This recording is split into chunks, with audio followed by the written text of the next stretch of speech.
The morning sun shimmered over Brookhaven residences, a quiet suburban community wrapped in manicured lawns and the hum of sprinklers. The pool glistened like liquid glass, reflecting the golden sky. Aaliyah Monroe, 32, stood beside the gated entrance, clipboard in hand, her navy uniform crisp, her ID badge gleaming in the light. Property manager, Brookhaven Estates. She'd built her career on dedication and integrity, one of the few black women managing a luxury residential complex in this part of town. For Aaliyah, the pool was more than a facility. It was her responsibility, her pride. Every summer, she ensured it was safe, clean, and ready for the families who called Brookhaven home. That evening, after a long day of coordinating maintenance schedules and signing lease renewals, she stopped by the pool one last time before closing. The laughter of children had faded. The air smelled faintly of chlorine and sunscreen, and the hum of cicadas filled the dusk. She locked the gate, humming softly to herself, when a sharp, piercing voice cut through the stillness. "Hey, what do you think you're doing here?" Aaliyah turned. A woman in a white sundress, blonde hair tied in a tight ponytail, stood a few feet away, clutching her phone, her face twisted in suspicion. "Excuse me?" Aaliyah asked, confused but calm. "Don't play dumb," the woman snapped. "I've seen you around here before. You don't live here, do you?" Aaliyah's jaw tensed slightly. "Actually, I work here. I'm the property manager. Just closing up for the night." The woman scoffed. "Property manager? Yeah, right. You people always have some story." Aaliyah froze. There was "you people," that phrase she'd heard too many times in too many ways. "Ma'am," she said firmly, but still respectful, "if you have a concern, I'd be happy to show you my ID badge." But the woman wasn't listening. She had already raised her phone to her ear. "Yes, hello? I'm at Brookhaven Residences, near the pool. There's a black woman here, trespassing, possibly breaking in. Please send someone quickly." Aaliyah blinked in disbelief. "Are you serious right now?" she asked, stepping closer. "I work here. You're calling the police on the person maintaining your pool." The woman turned slightly away, speaking louder into her phone. "She's becoming aggressive. She's refusing to leave." The accusation sliced through the air like broken glass. Aaliyah's heart pounded. She wanted to shout, to defend herself, but she knew how quickly things could spiral when someone looked like her.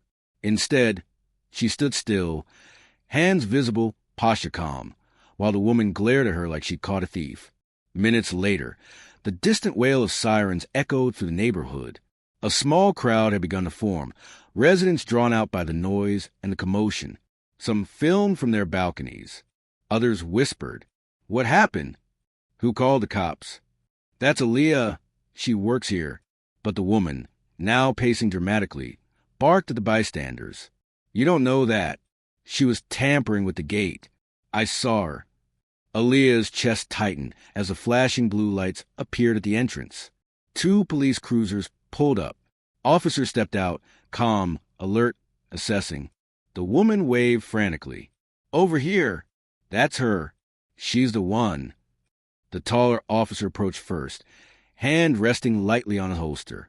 "Ma'am," he said evenly, "we got a report about a disturbance. What's going on here?" Before Leah could speak, the woman interrupted. "She was breaking in. I told her she doesn't belong here, and she got defensive." The officer turned to Aaliyah.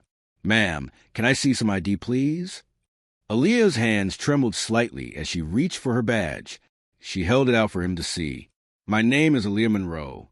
I'm the property manager for Brookhaven. I was closing the pool.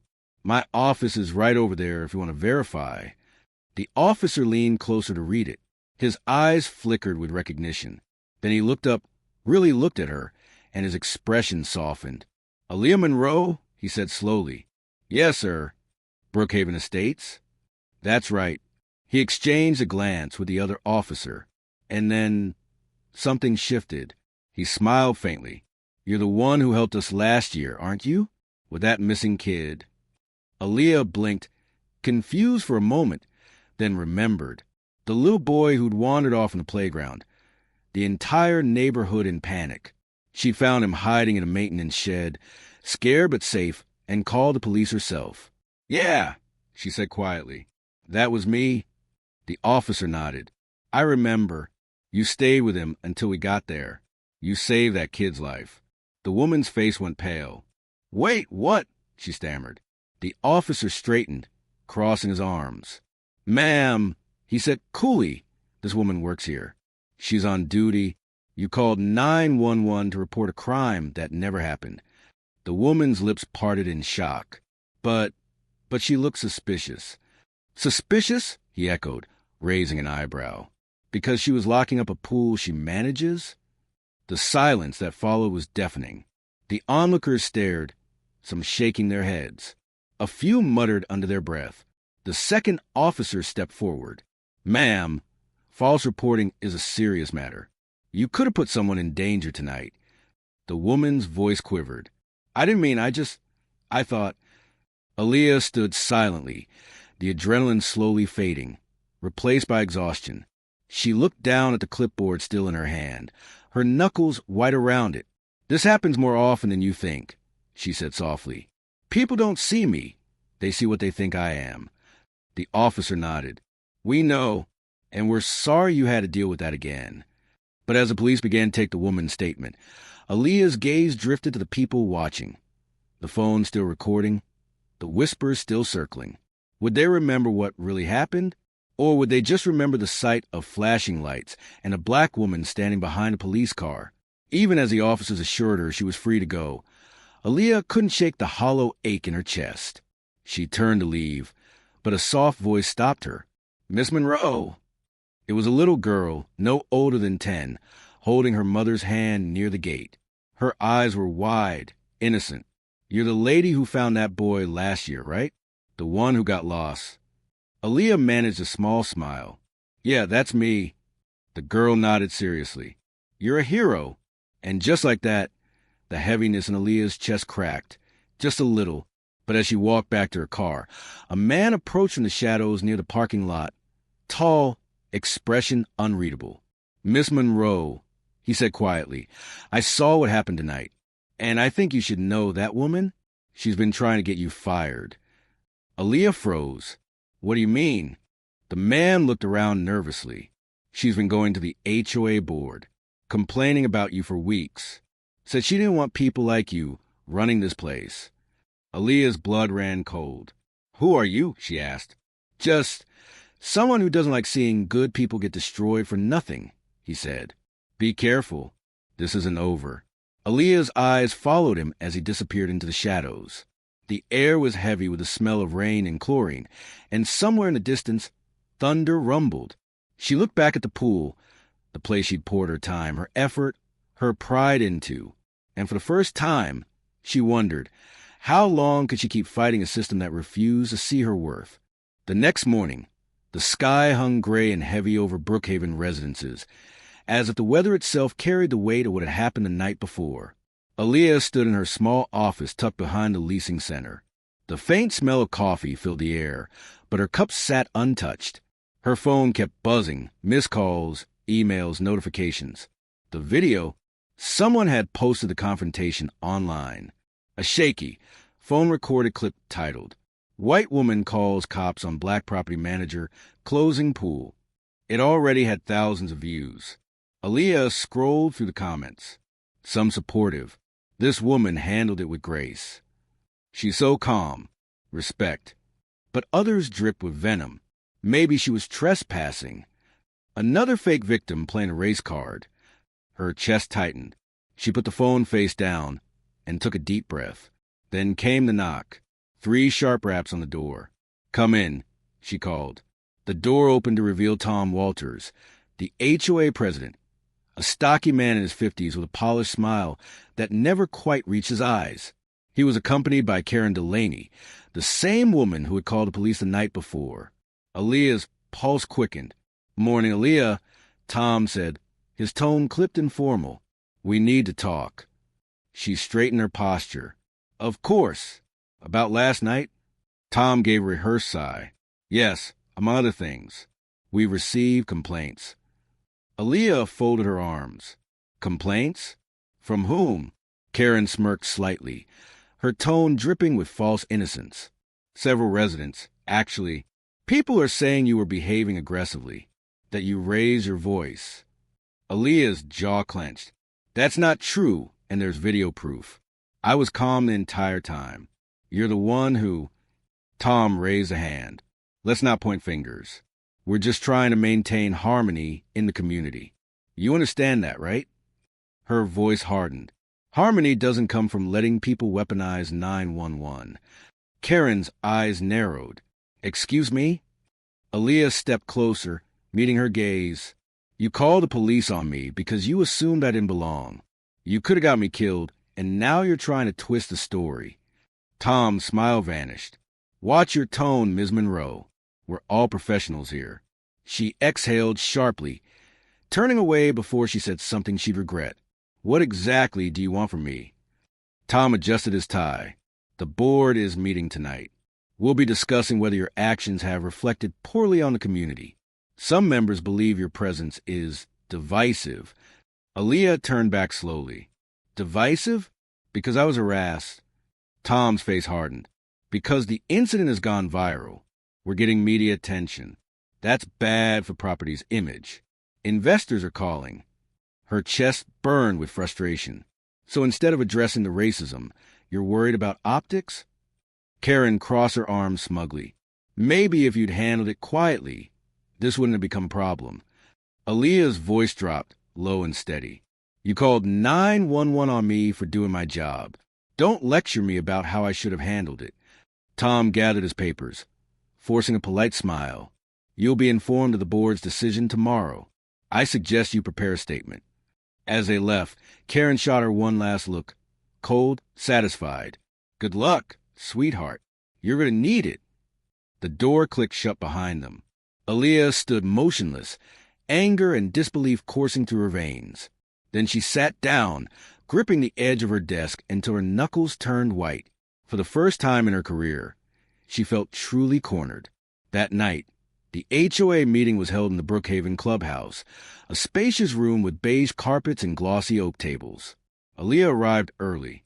She wore a simple gray suit, professional, poised, but her stomach churned with unease. Slowly, residents began to file in. Some offered small smiles of support. Others avoided her gaze. Karen sat near the front, whispering to Linda Huxley, another board member. Their laughter was hushed but pointed. Tom called the meeting to order. We'll begin with new business, he announced. The matter concerning Ms. Aaliyah Monroe. The room went silent. We've all seen the video, Tom continued. Regardless of intent, the situation reflects poorly on our community. Several residents have expressed discomfort. Aaliyah rose. Her voice was calm, but firm. If anyone felt uncomfortable, it should be me. I was the one falsely accused and humiliated in front of my neighbors. Murmurs rippled through the crowd. A middle-aged man in the back, Mr. Patel, a long-time resident, stood up. I've lived here for 10 years, he said, his accent thick but clear. This woman has done more for this place than anyone else. You can't punish her for someone else's prejudice. A few people clapped quietly, but Karen quickly countered. No one is punishing anyone. We're just saying she created unnecessary attention. The media is calling us a racist community. That hurts all of us. Aaliyah turned toward her. Then maybe you should have thought about that before you called the cops. Karen's face flushed red. You're twisting things. Tom banged the gavel. Enough. Let's stay civil. He turned to Aaliyah. Do you have anything else to say before the board votes? Aaliyah hesitated. Her mind flashed with images. The little girl calling her a hero, the officers recognizing her, the man in the parking lot warning her. Something wasn't right. She took a deep breath. Yes, I've dedicated 7 years of my life to this community. I've managed floods, broken pipes, fires, and missing children. I've stayed late, worked weekends, and treated this place like it was my own home. If that isn't enough to earn the benefit of the doubt, then maybe the problem isn't me. Silence. Even Tom looked momentarily unsure. But before anyone could respond, the clubhouse doors swung open. The tall man from the parking lot, Marcus Dean, stepped inside, holding a folder. Sorry to interrupt, he said, walking forward. but I think you all need to see this. Tom frowned. Who are you? Maintenance contractor, Marcus replied. And I've got emails, board communications, about what's really going on here. He laid the folder on the table. Inside were printed copies of emails between several board members, including Tom and Karen. One email from Karen read, "If we can show she's disruptive, we can terminate her contract quietly. The board needs someone more polished representing Brookhaven." Another from Tom. "Agreed. Let's document any incidents. She's good at her job, but she doesn't fit the brand image." Gasps erupted across the room. Tom's face went white. "This is private correspondence. This is discrimination." Marcus cut in. "You were planning to get rid of her long before last night." Karen stammered. "That's not. Those were just discussions." Aaliyah stood frozen, heart racing. Everything she'd suspected was true. "You tried to destroy my career," she said quietly. "Not because of my performance, but because of who I am." The room buzzed with outrage. Several residents stood, demanding answers. "We deserve better. This is disgraceful." Tom slammed the gavel again, desperate to regain control. "Everyone, please." But it was too late. The crowd had turned. Aaliyah felt Marcus's hand on her shoulder. "You don't have to fight this alone anymore," he whispered. She met his eyes, steady, reassuring. And for the first time in days, she felt a spark of hope. Tom finally spoke over commotion. "We'll adjourn for the night. The board will reconvene privately." Karen shot Aaliyah a venomous look as she gathered her things and stormed out. But Aaliyah didn't move. She stood tall, surrounded by neighbors who now looked at her with newfound respect and shame for what they'd allowed to happen. As the room emptied, Marcus lingered. "You should leak those emails," he said softly. "People deserve to know the truth." Aaliyah shook her head. "Not yet. I don't want revenge. I want change." Marcus studied her for a moment, then nodded slowly. "Then let's make it happen, together." Aaliyah looked down at the folder, the incriminating papers still trembling in her hands. She knew what this meant, not just for her job, but for every person who'd ever been quietly pushed aside because they didn't fit the image. Outside, the rain began to pour, washing the streets clean. And through the glass doors, lightning flickered, illuminating her reflection. "Tired, yes, but unbroken," she whispered to herself. "They wanted me silent. Now they're going to hear me." Rain lashed against the windows of Aaliyah's small apartment that night, streaking the glass in silver lines. Thunder rolled in the distance, echoing the turmoil inside her mind. On her coffee table sat the folder Marcus had given her, the printed emails, the proof of everything she'd endured, the evidence that her downfall had been planned. Her laptop glowed softly in the dim room, open to a blank email draft addressed to the Brookhaven Residents Association, all members. Her fingers hovered over the keyboard. She could expose them right now. She could hit send, attach the files, and let the truth burn its way through every lie. But a quiet voice in her heart said, "Not yet. Not like this." She wanted justice, not chaos. The world was already watching. The video of her encounter had gone viral overnight. News outlets had picked it up, interviews were being requested, and hashtags were spreading. Hashtag Pool Manager Wild Black, hashtag Justice for Aaliyah. But she hadn't spoken publicly, not once. Her silence, it seemed, had only made the story grow. As lightning illuminated her living room, her phone buzzed again. "Marcus." She answered. "Hey, you okay?" his voice asked gently. She hesitated. "Define okay." "You made the right call not sending that email," he said. "Tom and Karen are panicking. I overheard them earlier. They're trying to get the HOA's lawyer involved." "Figures," Aaliyah said bitterly. "They want to bury it before it spreads." "Exactly. But here's the thing." Marcus lowered his voice. "There's more." She straightened. "More. I was in the office earlier, fixing a leak in the boardroom ceiling. I found a binder, HOA financial reports. There are transactions that don't add up. Thousands missing. I think they've been embezzling money, and they needed a scapegoat before someone started asking questions." Aaliyah's pulse quickened. So this isn't just racism. It's corruption. Exactly. You were too clean, too visible. They couldn't manipulate you, so they decided to remove you. Aaliyah rubbed her temples, her mind spinning. Marcus, if we can prove that. We can, he cut in. But it's risky. We need to access the HOA's digital files, and those are locked under Tom's admin credentials. Aaliyah leaned back on the couch, staring at the ceiling. The storm outside seemed to mirror the storm inside her. Unpredictable, dangerous, electric. I don't care about risk anymore, she said quietly. If they want to destroy me, I'll make sure they do it in the light. The next morning, she walked into the leasing office like nothing had happened. Her uniform was pressed, her hair neat, her badge clipped firmly to her shirt. But inside, she was sharper, focused. Karen was there, leaning against the counter, her voice sugary sweet. "Oh, look who's still here," she said. "Guess the board hasn't made a decision yet." Aaliyah met her eyes calmly. "Guess not." Karen smirked. "You know, if you'd just taken responsibility, all this could have gone away quietly." "For what?" "Existing," Aaliyah replied. Karen's expression faltered. "You people always make everything about race." Aaliyah's voice didn't rise. It didn't need to. You people always pretend it's not. Before Karen could respond, Marcus entered, carrying his toolbox.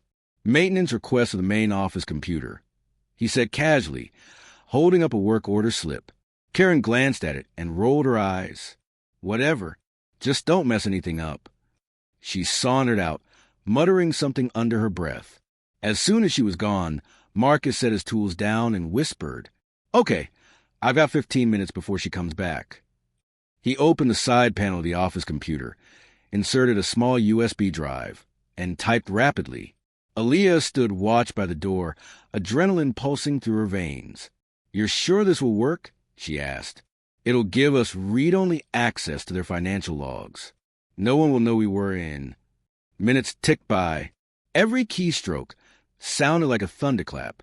Then, the screen flashed green. "Got it," Marcus murmured. "Transferring files." Aaliyah leaned over his shoulder. Line after line of transactions filled the screen. Renovation expenses that never happened, vendor payments to non-existent companies, maintenance bills double charged. "Oh my God," she whispered. "They've been stealing from residents for years." Marcus nodded grimly. "And they were going to blame it on you when it surfaced." He pulled the USB out and slipped it into his pocket. "Let's move before." The door burst open. Tom stood in the doorway, his expression dark. "What's going on here?" Aaliyah's heart skipped. "Maintenance," Marcus said smoothly, holding up his toolbox. Karen approved it. Tom's eyes narrowed. "That's so." He stepped forward slowly, scanning the computer screen, now blank. "Huh," he muttered. "Just make sure you're not wasting company time." "Of course," Aaliyah said evenly. Tom lingered for a moment, his gaze hard, before turning and walking out. The moment he was gone, Marcus exhaled. That was too close. Aaliyah's hands were trembling slightly. "We've got enough to bring them down now, right?" "Maybe, but we'll need someone who can make it official, an investigator or a journalist who can verify everything." She hesitated. "I know someone." That night, Aaliyah sat across from Jasmine Cole, a reporter for the Herald Tribune, at a small coffee shop downtown. Jasmine was sharp-eyed, mid-30s, with a notebook full of headlines and a voice that carried quiet conviction. "So," she said, tapping her pen, "you're telling me the HOA board has been embezzling money and racially targeting staff to cover it up?" Aaliyah nodded, sliding the folder across the table. "Emails, financial records, meeting transcripts. It's all there." Jasmine flipped through the pages, her brow furrowing. "This is explosive." "I don't want fame," Aaliyah said quickly. "I just want justice. For me, and for anyone else they've done this to." Jasmine closed the folder. "You're brave for coming forward. But if I publish this, they'll retaliate. Are you ready for that?" Aaliyah's voice was steady. "They've already tried to destroy me. I'm done being afraid." Jasmine nodded slowly. "Then let's tell your story." 3 days later, the headline hit. HOA scandal at Brookhaven Estates. Property manager targeted amid racial bias and financial corruption. The article exploded across social media. Local news picked it up, then national outlets. Aaliyah's face appeared on screens everywhere, calm, composed, brave. But while the world praised her courage, Brookhaven itself was boiling. Tom and Karen denied everything. They called it a smear campaign. They hired lawyers. And then the threats began. Anonymous emails, nasty phone calls. A note slipped under her office door that read, "You should have stayed quiet." Marcus insisted she move out for a while, but Aaliyah refused. "They want me to run," she said. "I'm not giving them that satisfaction." But one night, as she walked to her car, she noticed her tires slashed, deep, jagged cuts across all four. Marcus called the police, but no one saw who did it. Still, she didn't back down. She attended every board meeting, sitting in the front row while Tom and Karen avoided her gaze. Residents began speaking up, demanding answers, calling for resignations. And through it all, Aaliyah remained calm, unbroken. Her quiet defiance became her strength. 2 weeks later, she got a call from Jasmine. "Aaliyah, you need to see this." The reporter sent her a photo, a manila envelope delivered anonymously to the Herald Tribune office. Inside was a flash drive. Jasmine's message read, "It's a recording, a private board meeting between Tom, Karen, and another member. They're talking about setting you up. I think someone from inside the board leaked it." Aaliyah played the audio. Tom's voice was unmistakable. "If this goes public, we're done. Get rid of her. Make it look like she mishandled the funds. Once she's gone, we'll say she deleted the records." Karen's laughter followed. "Oh, that won't be hard. No one will question it. She's already the face of the controversy." Aaliyah sat in silence, her throat tight, eyes burning. Marcus was right. It had never been about her performance. It was about power, control. And now, she finally had undeniable proof. She forwarded the recording to Jasmine with single line, "Let's finish this." 2 days later, the HOA boardroom was packed. Residents, reporters, cameras. Tom sat stiffly at the head of the table, jaw clenched, eyes darting. Karen fidgeted beside him. Aaliyah stood at the podium, her voice strong and clear. "For years, you trusted this board to represent you with honesty. Instead, they lied, they stole, and they tried to silence anyone who stood in their way." She held up the recorder. "But they forgot something. Truth doesn't stay buried forever." She pressed play. Tom's and Karen's voices filled the room, echoing through the speakers for all to hear. Gasps erupted. Cameras flashed. Karen covered her face in horror. Tom tried to shout over the noise. "This is taken out of context." But no one was listening. The crowd's anger erupted. Reporters surged forward. Residents shouted for their resignation. The room became chaos. And as security escorted the disgraced board members out, Aaliyah stood still, calm, dignified. Marcus appeared beside her, his voice barely a whisper. "You did it." She nodded slowly. "No," she said. "We did." But as she turned to leave, Jasmine caught her arm. "Aaliyah, wait. There's something else. The man who leaked the recording, he left a note." Aaliyah frowned. "A note?" Jasmine handed her a folded piece of paper. In neat handwriting, it said, "The corruption at Brookhaven was only the beginning. Follow the money. It goes higher than you think." Aaliyah's breath caught. She looked up, but Jasmine's expression said it all. This wasn't over. Not even close. The morning after the incident, the small town of Willow Creek buzzed like never before. Phones rang nonstop. Social media exploded with fury and disbelief.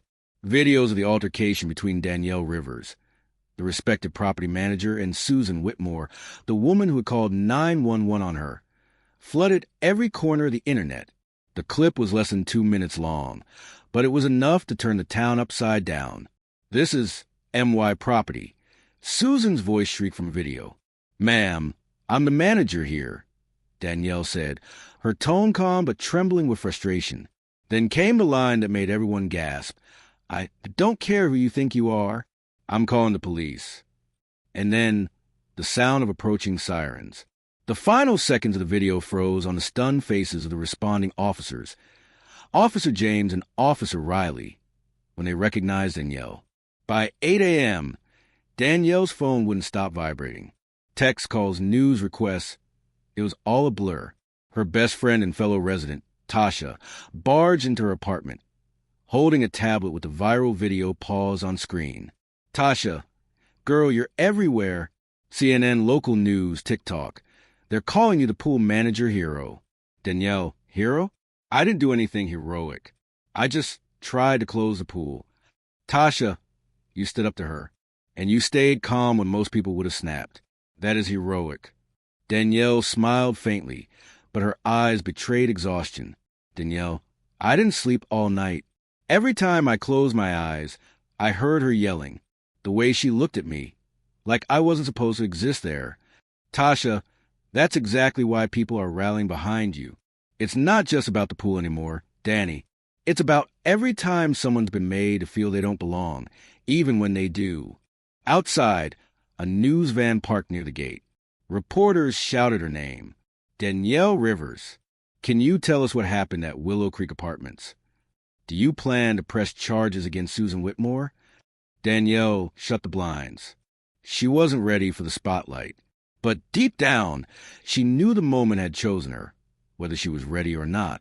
Meanwhile, at the Willow Creek Police Department, Officer James sat in his office watching the same video, replaying that exact moment, when he and Officer Riley had recognized Danielle. He rubbed his temples and sighed. Riley, you okay, man?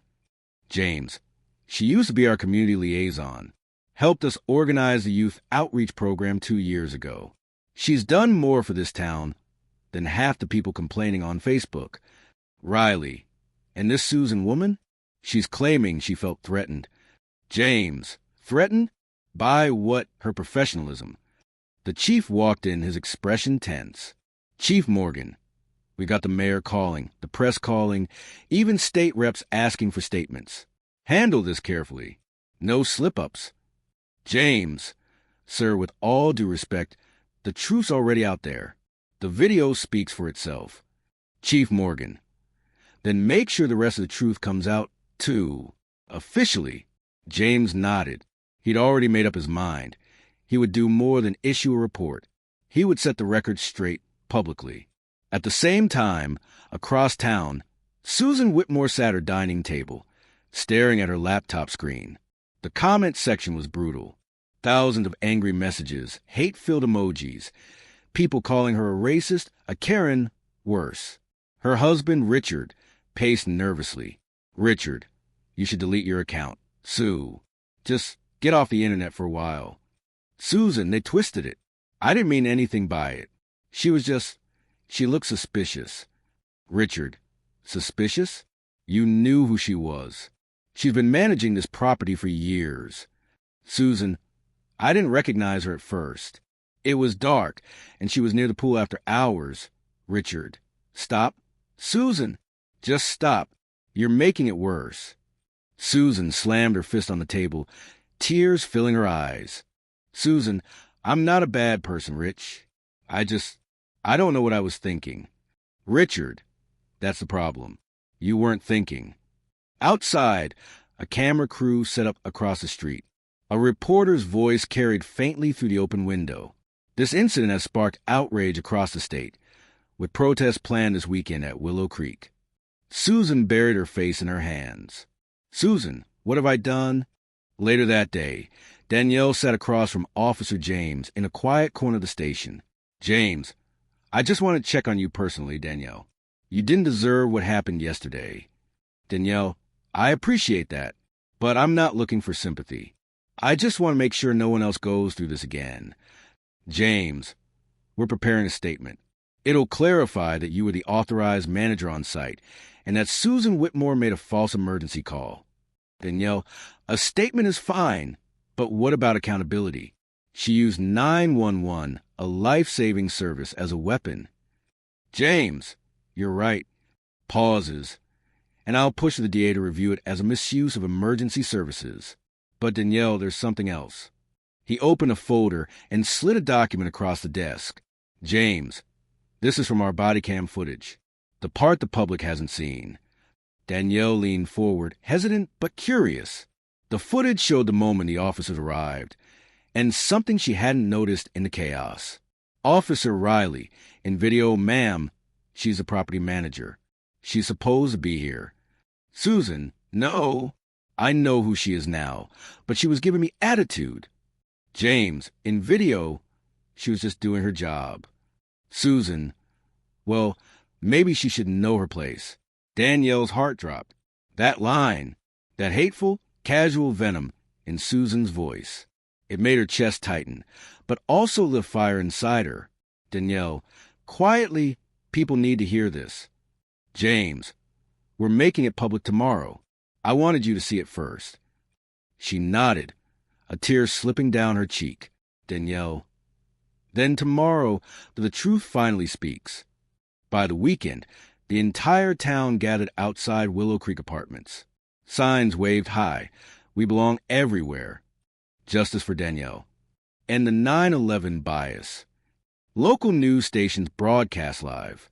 Reporters jostled for space as Danielle took the small podium near the pool, the same place where it all began.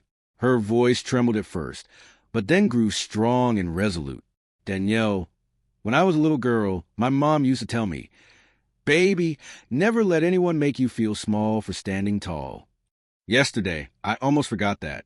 For a moment, I thought maybe if I just smiled more, spoken softer, backed away faster, maybe she wouldn't have called 911. But then I realized I did everything right. And still it happened. The crowd grew silent. Danielle, this isn't just my story. It's a story so many people live every day, being questioned, doubted, disrespected, for simply existing in the wrong skin. Tasha, standing in the crowd, wiped her tears. Danielle, but I'm not here to shame anyone. I'm here to remind us what happens when we choose understanding over assumption, when we choose truth over fear. The applause was thunderous. For the first time since the incident, Danielle felt seen, not as a victim, but as a voice. Later that evening, Officer James stood at his desk, scrolling through his emails when one caught his eye. Subject, urgent, from City Records, ownership transfer inquiry. He opened it and froze.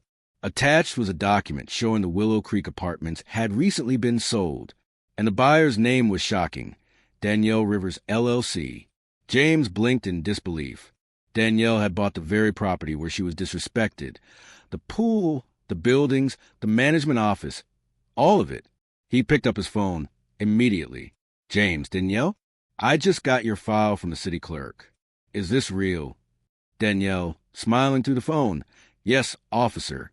As of this morning, Willow Creek belongs to me. James, you turned the sight of your humiliation into your victory. Danielle, no, into a lesson. I figured the best way to stop them from questioning my place here is to own it. As she hung up, she walked to the property at sunset. The pool water shimmered gold, calm and perfect. A group of kids splashed and laughed nearby, one of them waving at her. Kid, hey, Miss Danielle, you own this place now? Danielle, grinning, that's right. And guess what? You all belong here too. But as she turned toward her office, her phone buzzed again. A message from an unknown number flashed on screen. You think this is over? It's not. SW. Danielle froze. Her heart skipped a beat. She stared at the message, the reflection of the pool glimmering in her eyes. Calm on the surface, but deep and dangerous underneath. The night air was heavy with silence, the kind that feels like it's holding its breath. Danielle sat in her office at Willow Creek Apartments, the same office that once belonged to her former boss. A week had passed since she'd officially purchased the property. The town was finally starting to calm down. The news cycle had moved on. The angry crowds had dispersed.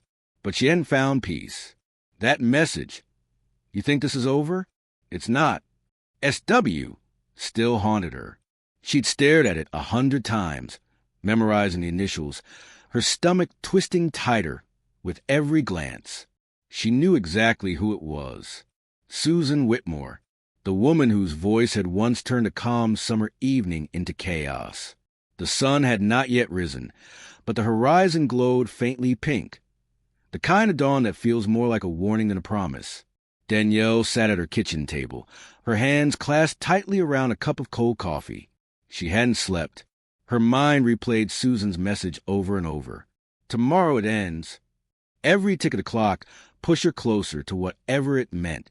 The scent of smoke from the burned shed still lingered in the air. The property was quiet, eerily so. The hum of early morning sprinklers was the only sound.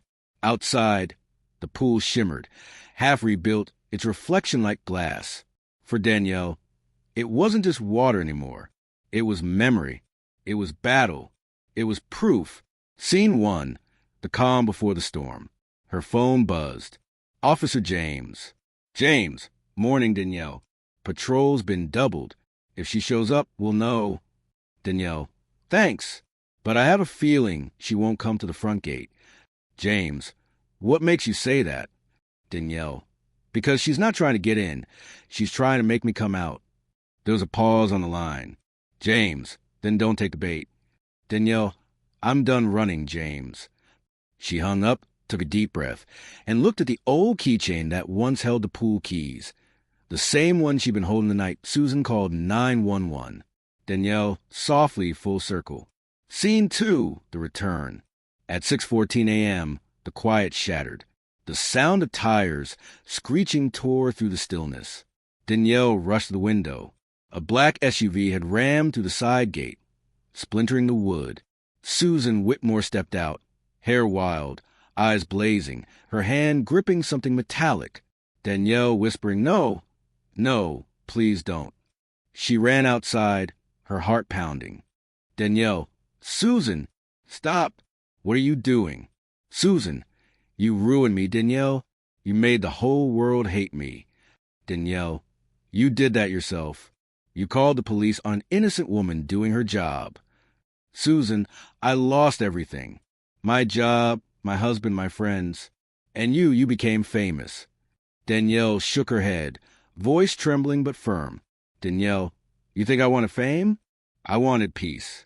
I wanted respect. I wanted to walk into work without someone assuming I don't belong. That's all."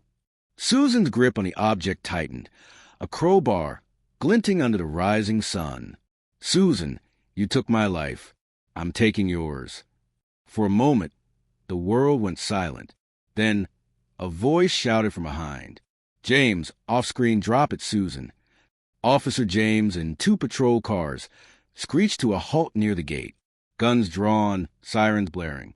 Susan's eyes flickered between Danielle and the officers, her breathing ragged. "James, put the weapon down. It's over." "Susan, you don't get it. She took everything from me." Danielle, "No, Susan. I gave you a chance to learn, and you chose hate instead." Susan screamed, lifted the crowbar, and in that instant Danielle didn't move back. She stepped forward. Her voice was steady, cutting through the chaos. "Danielle, look around you. Do you see anyone standing with you? You let hate isolate you, but it doesn't have to end this way." Susan froze. The weight of Danielle's words and the sight of her calm, unwavering stance made her hand shake. For the first time in weeks, tears filled Susan's eyes. "Susan," choking up, I didn't mean for any of this." The crowbar slipped from her hand, clattering to the pavement. James rushed in, securing her wrist gently as she sank to her knees, sobbing.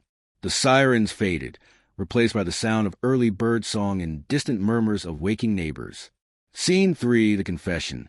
Hours later, in the small interrogation room of Willow Creek Police Department. Susan sat across from James and the city attorney. Her voice was quiet, broken. "Susan, I never planned to hurt her. I just wanted her to feel what I felt, powerless." James, "That's exactly what she's been feeling her whole life, Susan. You just reminded her of it." "Susan, I know. She covered her face, trembling. "Susan, I used to walk through life thinking I was one of the good ones, that I didn't see color. But when I saw her by that pool, I didn't see a manager. I saw a threat, and I don't even know why." The attorney watched silently, taking notes. Susan whispering, I destroy myself trying to prove something that never existed, that I was right. A long pause. James, then maybe now's your chance to start fixing it. Susan looked up, her eyes red but softening. Susan, you think she'll ever forgive me? James, that's not for me to say. But forgiveness doesn't start with her. It starts with what you do next. Scene 4, healing. A few weeks later, Willow Creek had begun to heal. The fire-damaged shed was rebuilt. The pool sparkled again. And under new management, Danielle's management, the property thrived like never before. Danielle stood near the pool, clipboard in hand, watching kids splash and play. Officer James approached, smiling. James, looks like business is booming. Danielle, it's not business, James. It's community. James, I heard Susan took a plea deal. She's doing community service. Danielle, where? James, here, at the local youth center. Danielle looked up, startled. Danielle, she agreed to that?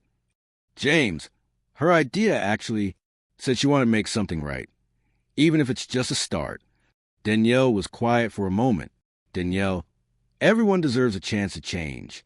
I'll accept that. They both turned to watch the sunrise. The light spread across the pool, turning the water gold. James, you know, Danielle, you could have left, sold this place, moved on, but you stayed. Danielle, because leaving would have meant she won, and because all of this, isn't just about me. It's about everyone who's ever been told they don't belong. Scene 5, the full circle. That weekend, Willow Creek hosted its first annual Unity Day, an event Danielle created to celebrate diversity, resilience, and belonging. Families filled the poolside area. There were food stalls, music, laughter, and smiles. Danielle took the microphone, her voice clear and strong. Danielle, a year ago, this place was divided. Fear had a grip on us.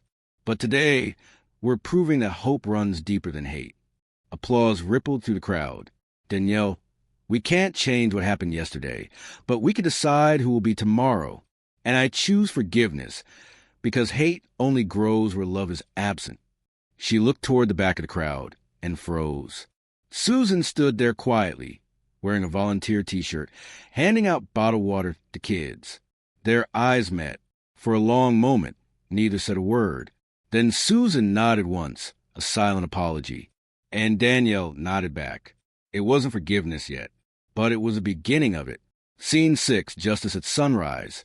As the sun dipped low, Officer James walked over with a smile. James, so Ms. Rivers, what's next?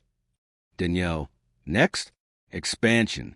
I'm opening a second property, a new development focused on affordable, safe housing, a place where everyone belongs. James, Willow Creek 2.0. Danielle, grinning, exactly, but with better lighting. They both laughed. Danielle turned toward the pool one last time.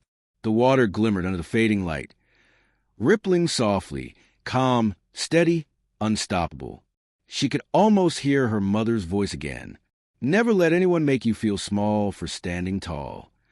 She whispered to herself, smiling, Danielle, I'm standing, Mama, and I'm not moving. The camera of fate would slowly pull back, capturing the golden sunset, the laughter of children, the reflection of peace where chaos once reigned. And in that light, the message was clear. Justice isn't just about punishment. It's about transformation.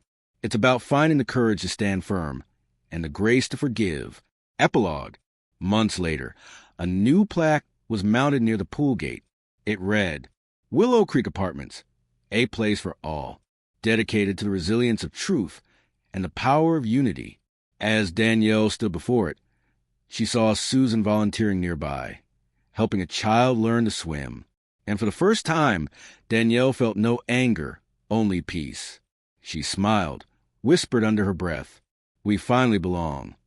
Danielle's phone buzzed again, snapping her out of her thoughts. It was Officer James. James, evening, Danielle. Just checking in. How are things? Danielle, good, mostly, except I got a message. James, message? Danielle from Susan. There was a pause on the line. the sound of paper rustling in the background. James, what did it say? Danielle, just 6 words. You think this is over? It's not. James, did it come from a known number? Danielle, blocked, but I know it's her. James, you're probably right, but let's not take chances. Forward it to me. I'll get cyber to trace it. Danielle, you think she'll really do something? James, I think some people don't handle humiliation well, and she's just lost her job, her reputation, and her sense of power. Danielle, so you're saying she's dangerous? James, I'm saying stay alert. After hanging up, Danielle looked through the window at the dark pool area below. The water reflected the moonlight, still and peaceful. Too peaceful. Somewhere beyond the fence, a twig snapped. Danielle's pulse quickened. She turned off the office lights and peered outside. Nothing. Just the soft whisper of the wind and the hum of distant traffic. The next morning, chaos broke out. Residents gathered around the pool gate, shouting and pointing. Danielle rushed down, her heels clicking against the pavement. The moment she saw it, her heart sank. The pool water was murky brown, filled with trash, plastic bags, beer bottles, even shards of glass glinting in the sunlight.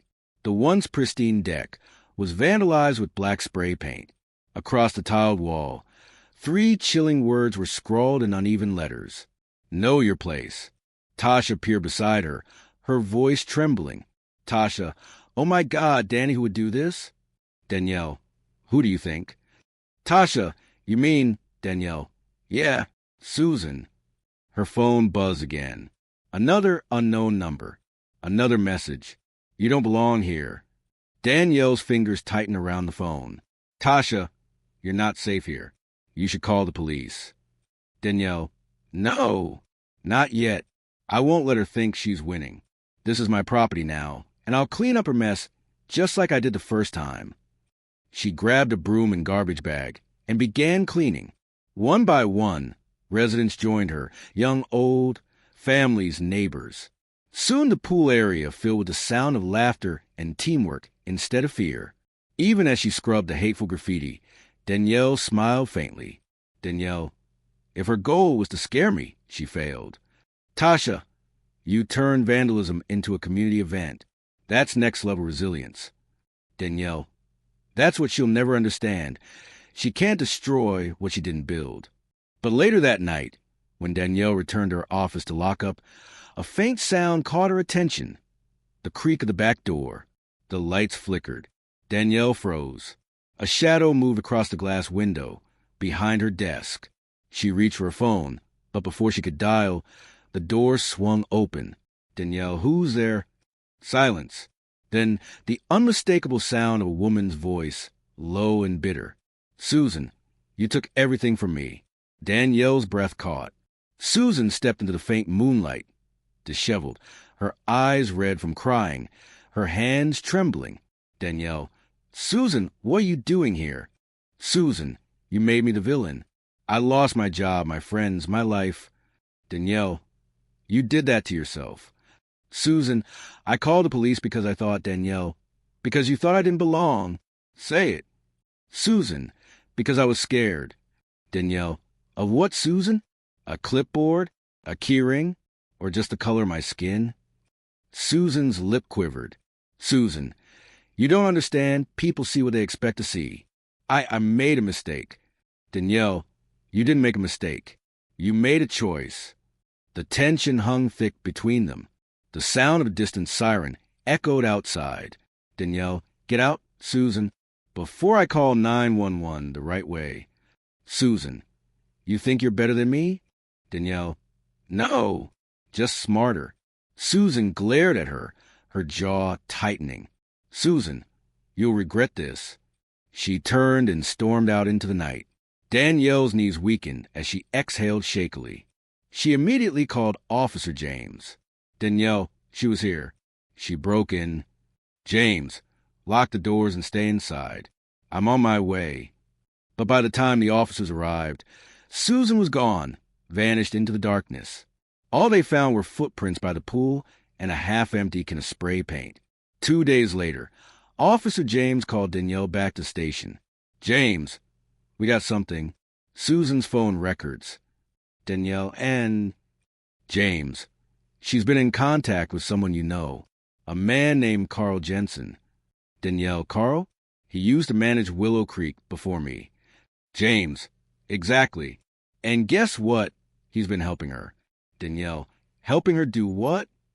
James, access property blueprints, security codes, even old master keys. Danielle's blood ran cold. Danielle, she's trying to get back in. James, or worse. We got a warrant to bring them both in for questioning. As they spoke, Danielle's mind raced. Carl had been fired for falsifying maintenance reports. He'd hated that a young black woman took his position afterward. Now it all made sense.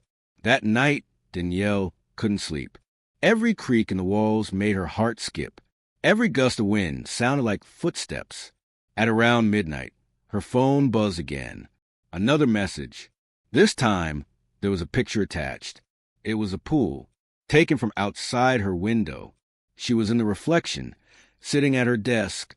Then came another message. We're not done. Her breath quickened. She rushed to the window and looked out. Nothing, just the soft glow of the pool lights. And then she saw it, a figure standing by the fence, barely visible in the shadows, watching her. She fumbled for her phone, whispering to herself, "Come on, come on." The moment she dialed, the figure disappeared into the trees. Within minutes, patrol cars arrived. Officer James was first on scene. James, we got tracks near the fence line. We'll find her. Danielle, I promise. Danielle, she's not just trying to scare me now. She's trying to break me. James, then we make sure she fails. 2 nights later, Willow Creek residents were woken by the sound of alarms. Smoke filled the air. Flames licked the walls of the maintenance shed near the pool. Danielle burst out of her apartment, coughing, shouting for help. Danielle, call 911. Everyone move away from the pool. Firefighters arrived within minutes, battling the blaze. The flames reflected in Danielle's tear-filled eyes as she watched months of renovation turn to ash. Officer James approached, his face grim. James, arson. Someone poured gasoline inside the shed. Danielle, it's her. James, we found this near the scene. He held up a half-burned note. On it, in black marker, were 3 chilling words. Told you so. Danielle felt the world tilt beneath her feet. Danielle, she's out of control. James, and she just crossed the line from harassment to felony. The fire died down by dawn, leaving behind a charred skeleton of what once was. But the real fire burned inside Danielle now, fierce, defiant, unyielding. Danielle to herself, you try to destroy my peace. Now I'll fight for it. As she turned toward the apartment gate, her phone vibrated again. One last message. Tomorrow it ends. SW. Danielle stared at the glowing screen, her reflection caught in its light. Danielle whispering, "Yes, Susan. Tomorrow it ends one way or another." The camera of fate seemed to pull back, revealing the smoldering pool behind her, the cracked tiles glistening under the morning light, and Danielle standing firm amid the ruins. Her eyes didn't hold fear anymore. They held fire.